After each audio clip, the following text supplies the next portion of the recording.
the more experience I get, I probably get a little, my opinion gets more spirited on set, just because I care, and I've got many years behind me of experience now, so I care.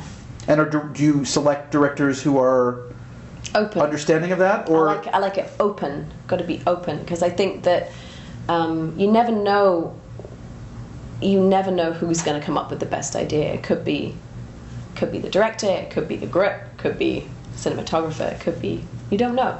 And so I think a collaboration, and just to be heard, and not straitjacketed by a sort of vision, that a single-minded vision, is personally how I like to work, but I think other people work differently.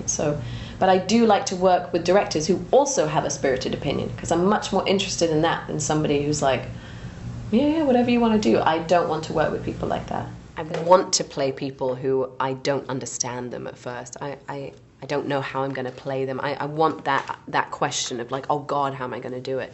I was a bit flawed at first by the idea of, oh God, how am I going to play this person who feels very alien to me and anything that I know from my own experience. And I think I've never played a part where I had to feel that courageous and to just know that it was okay to throw everything against the wall to see what would stick.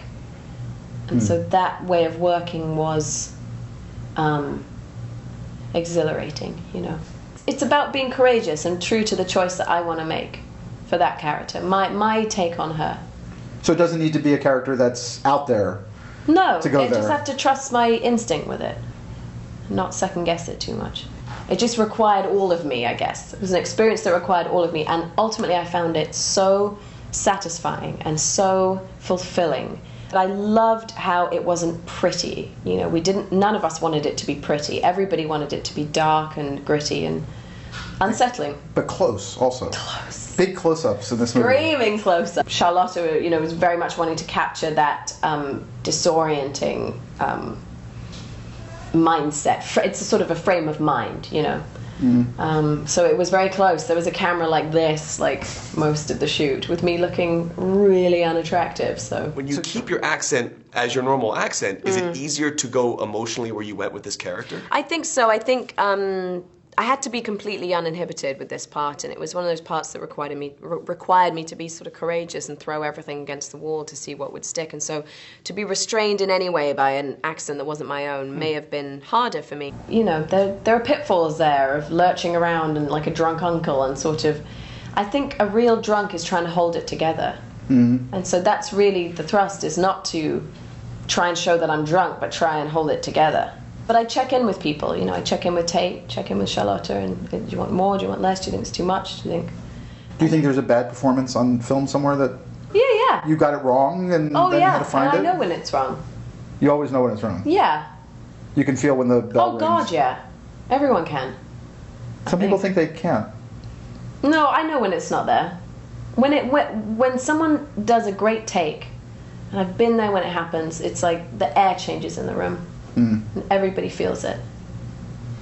Now, this is a question I've always wanted to know, because like there's a great shot in the movie, and it's also in the trailer, where you say, I'm afraid of myself. And in the shot, like the tear literally rolls. It's an amazing moment. I'm wondering, like, how do you get that to do that? How do you, like, I know you're emotionally getting in that moment, but do you think about that? I don't know, is that a dumb question? I'm just curious. Well, I don't think about like, oh, let's get the tear to fall in the right moment. Like, I think it's just luck, you know, right. if it happens, you're like, oh, that's cool, that's a cool shot.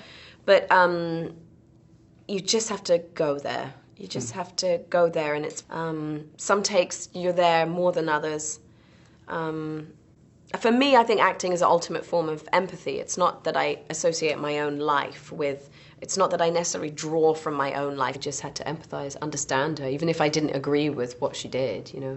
I'm not one of these sort of tortured actors that has the character dwelling in me for the whole duration of the shoot. I think I do grow in a sort of quiet, comfortable confidence as I get older and work more, and the more experience you have behind you, I guess you learn from all of it. But I don't know if I can kind of do a spreadsheet of exactly what I've learned. I just know I've grown. I read more now because I'm an actor. I'm interested in people more now because I'm an actor. So my life experience has benefited exponentially from the people I've played, I think.